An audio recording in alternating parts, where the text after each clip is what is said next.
Allahu Allahu Allahu Allah. Ustaz, saya mau tanya, apakah ilmu seseorang akan menjadi sia-sia ketika orang pulang dari majelis ilmu, kemudian diajak kawan kumpul dan membahas masalah dunia, bahkan sering membicarakan orang lain? Sebenarnya kata hubungannya kelakar dengan majelis. Cuman ilmu majelis tadi kita gawat di tempat kita kelakar tadi. Jadi dengan ilmu dari majelis tadilah yang membatasi kita untuk membicarakan hal-hal apa yang patut untuk dibicarakan. Tapi kalau di sini ada sering membicarakan orang lain, nah yang inilah yang menghilangkan segala pahala. Karena menggunjing itu lebih jahat daripada berzina. Satu kali menggunjing wong lebih jahat daripada 70 kali berzina dalam Islam.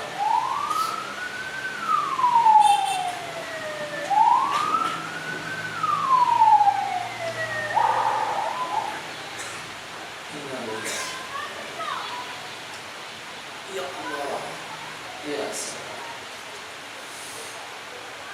ya Allah, Allah. Saya membaca sebuah hadis yang mana apabila salat asar saat menjelang tenggelamnya matahari, itulah salatnya orang munafik. Dan saya sering melakukannya dikarenakan saya bekerja sebagai masinis kereta api. Mohon penjelasan Ustaz. Mungkin tidak. Innalillahi. Sampai waktu ini tidak di belakang.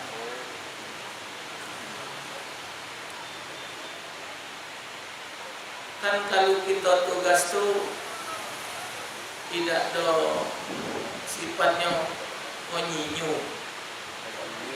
Kalau kita konyinyu, ya kan tiap hari.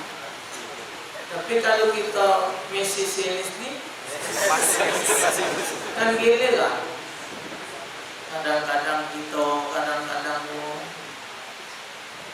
tidak. Jadi bacalah lagi ngaturnya itu. Kenapa dia dikategorikan munafik? Karena ada sifat malasnya.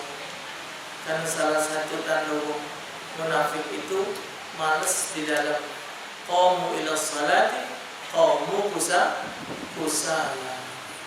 Jadi orang munafik itu mereka berdiri sholat, tapi sholatnya dalam keadaan malas.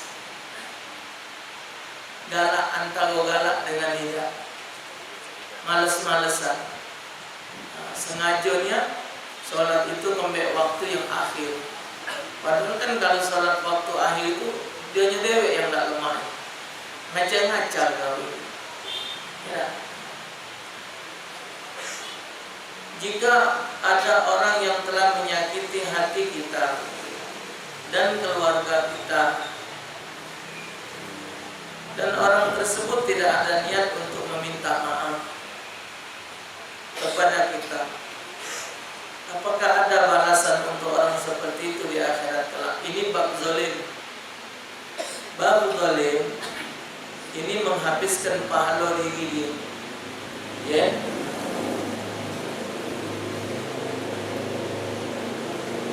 Ini bab zalim. Tambah lagi kalau kezaliman itu yang menjatuhkan martabat seseorang, tetap ada balasannya. Al-Quran menyebutkan wal-zalimina 'adda lahum 'adzaban alima. Allah telah berjanji untuk orang-orang zalim bagi mereka mendapatkan azab yang pedih. Bagaimana pendapat Ustaz terhadap ahli Al-Quran tapi suka berperilaku yang tidak baik dan pelit terhadap ilmu?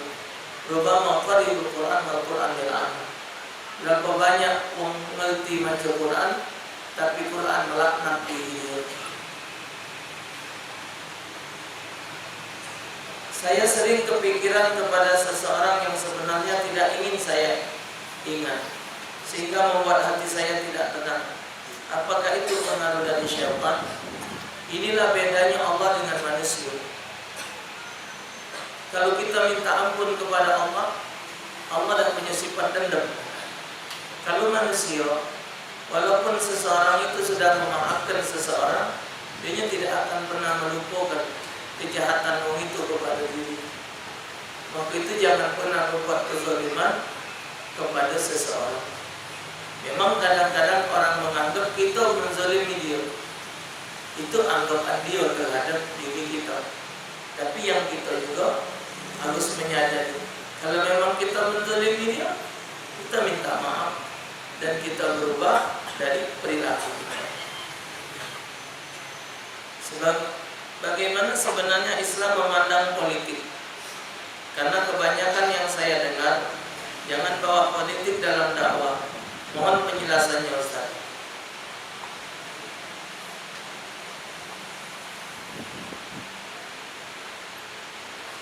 Agama itu mengajarkan siasat, mengajarkan politik.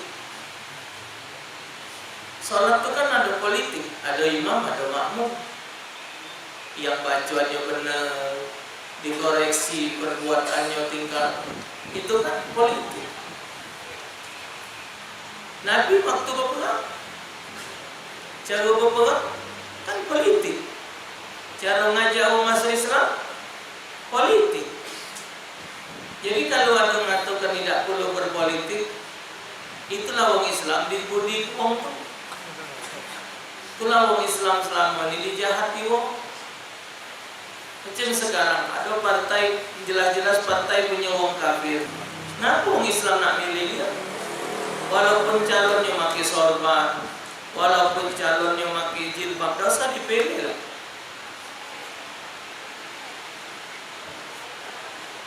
Wong Islam pilih partai yang partai koalisi Islam. Yang Islamnya kabur-kabur, carilah partai yang tidak koalisi Islam. Macam wong Hindu, wong Buddha, wong Kristen. Pilihlah partai kamu sudah itu, dukunglah partai kamu. Tidak usah dukung partai wong Islam. Tapi wong Islam apa gawe nak dukung partai wong kafir? Apa kurang calon kita? Ini untuk Kota Madia. Calon DPR Kota Madia banyak yang dikenal. Tengok foto di depan. Dan ada namanya Akbar Al-Faruq, ada namanya Ustaz Idrus Rafiq, ada yang namanya macam-macam. Tinggal pilih. Nak pengusaha, si pula. Nak milih ustaz, si pula. Siapa kamu kepengen? Karena banyak yang calon. Nak milih untuk provinsi, nah itu fotonya. Gerindra nomor 2, calon nomor 2, Prima Salam. Itu wong majelis, yang hadir majelis, dekat dengan ulama. Maka anda ngomongkan dengan siapa pun juga, Akbar, Prima, Dani, Ustaz Rafiq, Ustaz Iskandar, Ustaz Qasim, siapapun juga yang calon, anda ngomong, jangan kamu lupakan ustaz-ustaz. Bila perlu setiap ada keputusan, ustaz-ustaz itu aja. Minta nasihat. Kami ini cukuplah ngajar macam ini. Cuma menunjuk kami kesempatan untuk negor. Maka itu adanya yang dipilih, ada yang didekati, ada yang didukung, supaya baca ngomong, supaya tunjuk nasihat. Indonesia ini negara kaya raya, tapi dikelola oleh orang yang tidak amanah. Maka itu Ustaz Somad tunjuk minyak wangi sama tasbih ke dengan Pak Prabowo. Saya hanya mengasih dua ini, minyak wangi sama tasbih dari Persia. Artinya apa Pak? Dengan minyak wangi ini tebarkanlah yang harum-harum, yang wangi-wangi ke rakyat.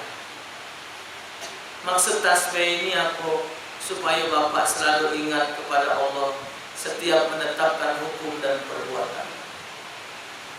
Jangan panggil saya ke istana dan jangan beri saya tugas. Apa maksudnya? Ulama tak perlu magak pejabat, tapi pejabat magai ulama. Kalau ustaz magai pejabat, nak ngapalah? Apalah kami? Kami. Tapi kalau pejabat magai ustaz magai kiai minta nasihat, minta doa. Jadi benar agama mengajar. Kalau kita membaca dalil, ulama megang Quran, pejabat megang Pancasila. Tidak mungkin Quran nak digawa ngadepkan ke Pancasila. Mestinya Pancasila tunduk kepada Quran. Uji kiai dahlan dulu. Ulama kiai itu nak haji mestinya di rumah tulah. Jadi kita nunggu baik di rumah. Mau minta doa ke, mau minta petunjuk. Tapi kalau kita ulama sudah masuk metu kantor pejabat, tak kati harga. Apa gawi kiai nak ke bapak ke kantor pejabat? Kalau tidak nyari tender tu, tender apa ustaz? Itu wong-wong yang melarang berpolitik di masjid. Kan zaman Nabi dulu ngajar pencak silat di masjid, ngajar memanah di masjid, menampung wong miskin di masjid, ngajari pendidikan di masjid. Masjid kalau zaman Nabi dulu. Wong-wong yang melarang berpolitik di masjid itu wong takut kalah. Kemarin anak ketemu dengan Wong Gerindra ngomong,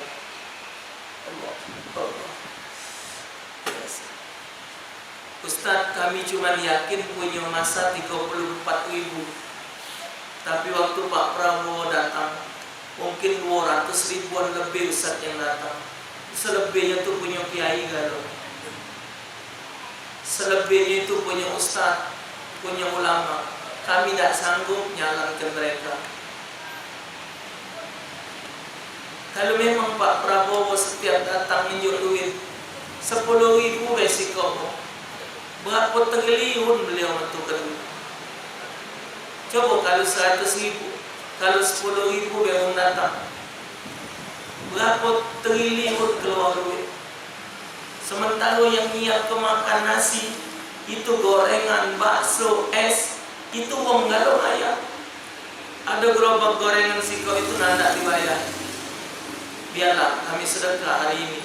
Tukang gerobak gorengan, apa besar untung? Bakwan, tahu, tapi dia demi. Demikianlah keadaan yang ada. Es cendol, pempek itu dibayar kan sudah. Nak dibayar, tidak usah Pak, sudah dibayar. Makan dia tinggal.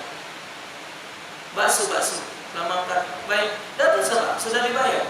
Siapa tadi yang menunjuk kami duit 3 juta? Harusnya kami cuma harus dapat 1,5 juta.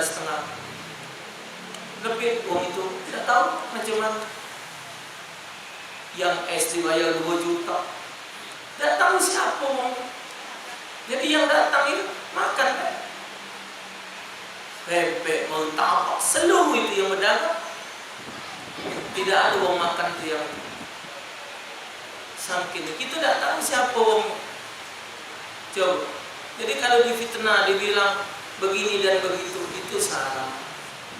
Ya, tapi orang kepengen kan jadi baik. Pandikin ngomong, hok. Jelas-jelas kotak, apa? Suara dicucuk, hok. Jelas-jelas awak magi duit, magi minyak, hok. Jadi ini bagi itu aku koyo.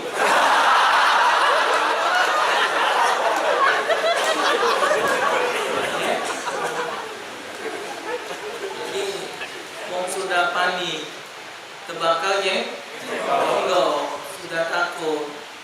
Yalah kalau insyaallah taala. Anak ngomongkan waktu di BPKB itu.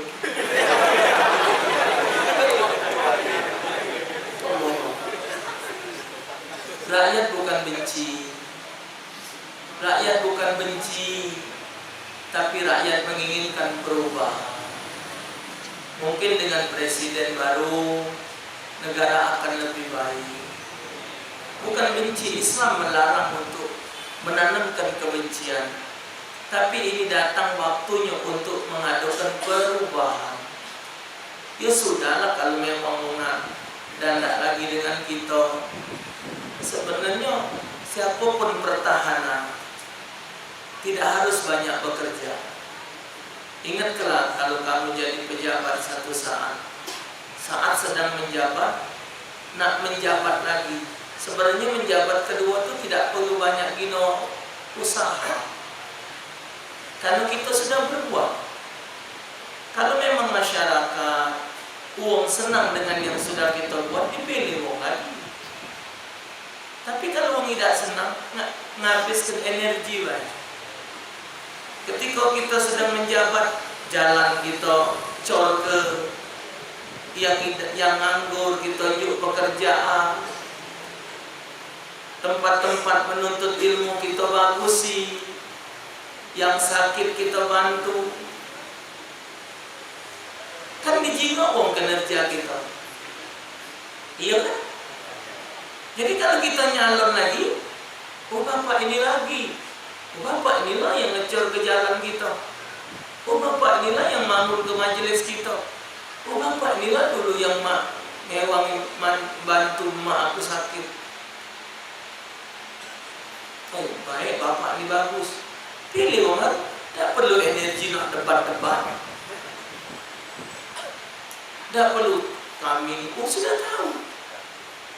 Tambah lagi kita berbuat yang tidak sesuai, maka itu kita sebagai rakyat bukan membenci, tapi menginginkan perubahan. Karena kata Nabi, la yaldagul mu'minu min juhrin wahidin marratain. Wong beriman tidak akan terlosok dua kali dalam satu lubang. Apa yang kita rasakan? Masang ngisi lampu di toket lampu 200.000. Kamu jingok nomor terakhirnya berapa? Isi 200.000, temponya 120.000. Kemana 40.000? Banyak 40.000. Tidak ngomong, ada minta dengan kita. Atau duitnya kemana? Duitnya kemana coba? Tidak ngomong. Minyak naik sekendaknya. Coba. Apapun yang ada. Jadi tinggal ngerasa 10 juta pekerjaan, tapi bukan untuk kita, untuk orang lain. Sementara gai-gai nganggu ni orang-orang.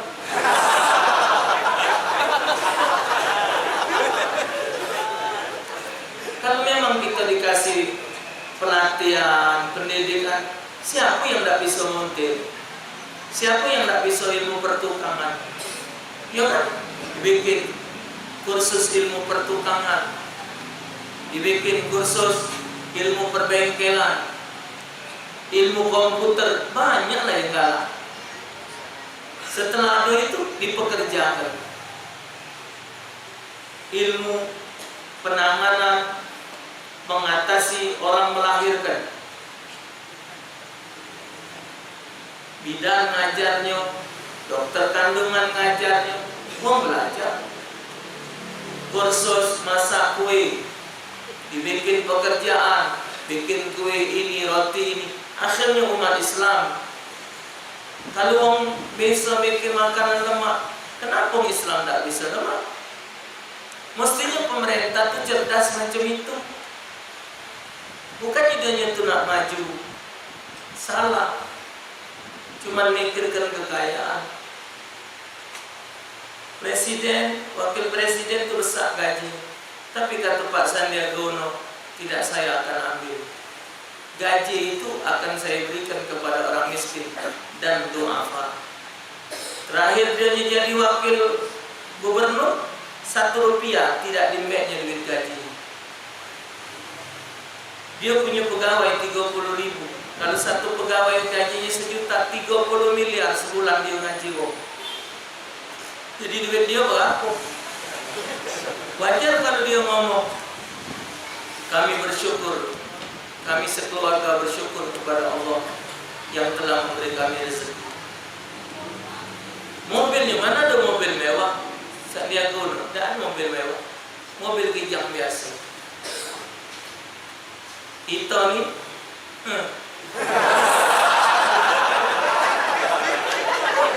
pendatang minta buka ke mobil, naik mobil minta buka kan, belum jadi pejabat.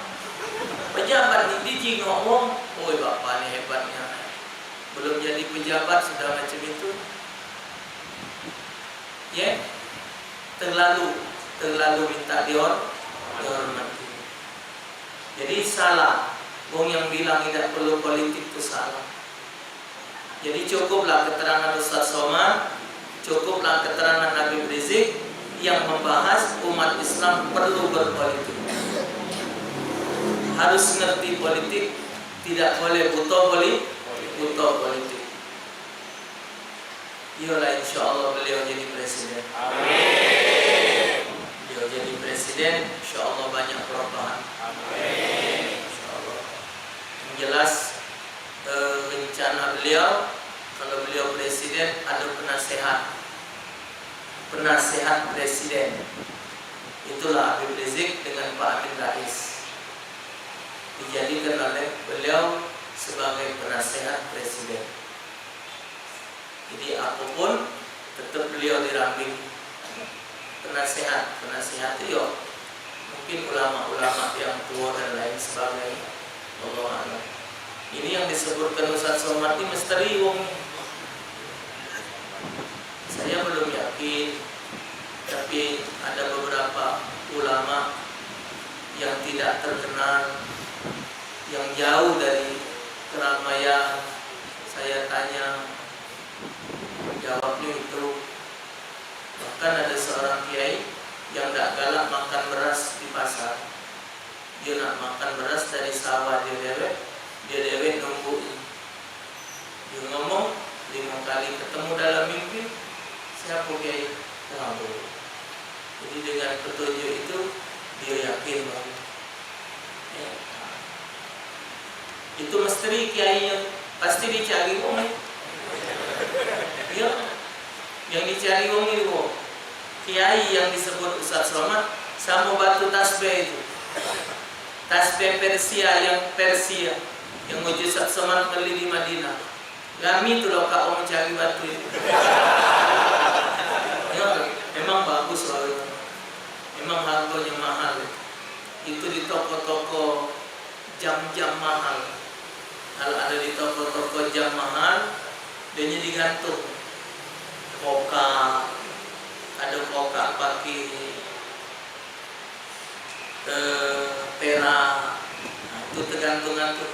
Ada warnanya hijau, macam virus. Itu rombong-rombongan batu itu. Ya, Allah Allah. Kalau mau anak minta ini. Saya pernah dengar bahwa menikah adalah menyempurnakan separuh agama. Apakah yang belum menikah tidak sempurna agamanya? Namun banyak ulama besar tidak menikah dan lajang hingga wafat. Ini ulama besar ini bukan tidak mau nikah. Beliau-beliau ini mau menikah, tapi mereka tidak tahu kalau keburuan ajal. Tidak mungkin ulama-ulama tidak mau menikah, tapi mereka belum mau melaksanakan pernikahan. Mungkin sibuk dengan menyusun kitab. Imam Nawawi itu bujang juga. Umurnya 45 meninggal. Antara anak meninggal, waktu nak meninggal, muridnya ngomong, "Syekh, ngaku dah nikah?" No. Jadi beliau sibuk nyusun kitab. Oh ya, nyusun hadis, nyusun kitab, tafsir segala macam.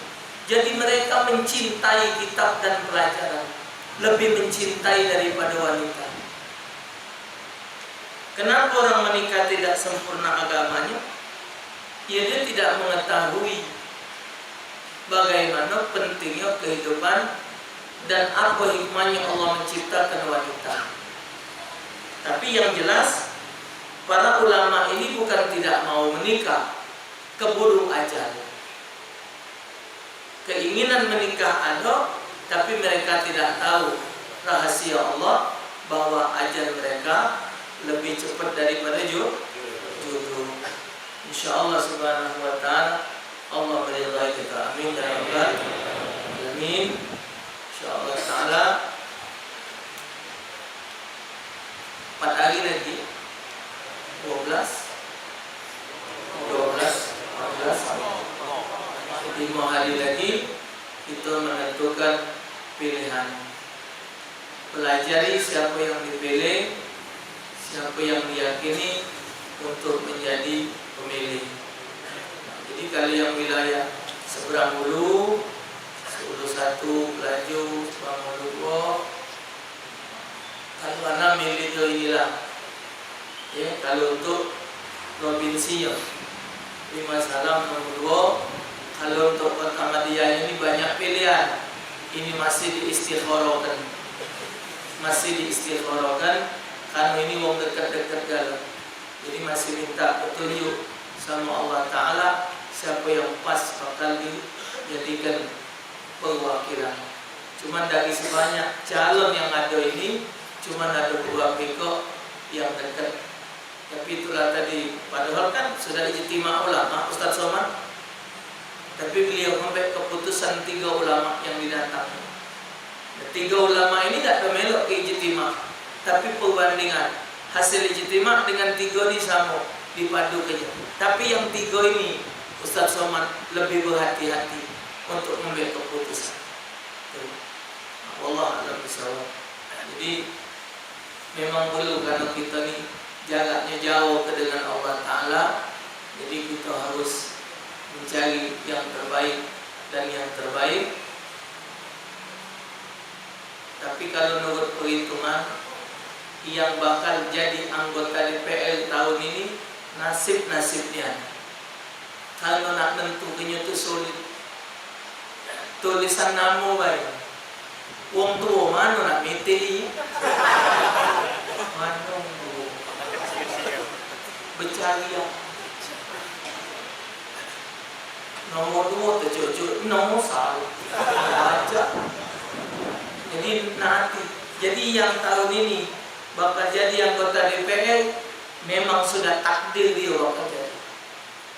Tapi kalau presiden gampang, tutup sebelah kiri, cucuk sebelah kanan. Selalu gini ya. Susah gini. Sebab kalau itu kan tiup angin. Kalau ditekan tiup angin. Ya, tujuan hasil itulah kalau presiden sudah jelas, kita sama-sama mendukung Pak Prabowo. Beliau jadi presiden, kita menginginkan perubahan. Yang lain silakan ditentukan. Allah a'lam bishawab. Doakan anak supaya sehat. Amin. Ya Allah.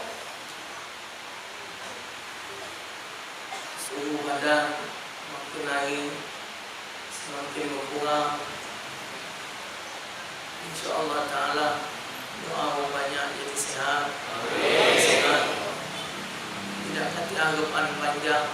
Kalau memang ada umur, cuma nak ngajak orang buat baik-baik, nak ngajak orang buat baik, nak ngajak orang buat kebaikan.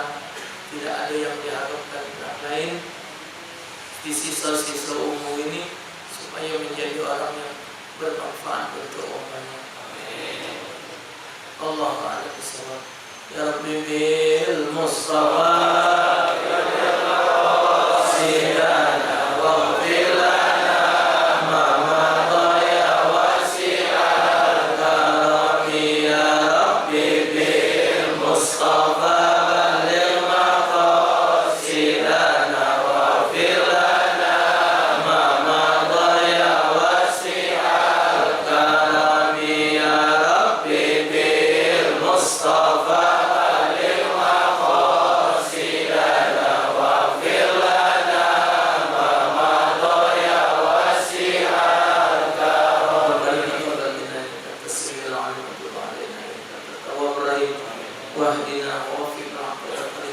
mustaqim.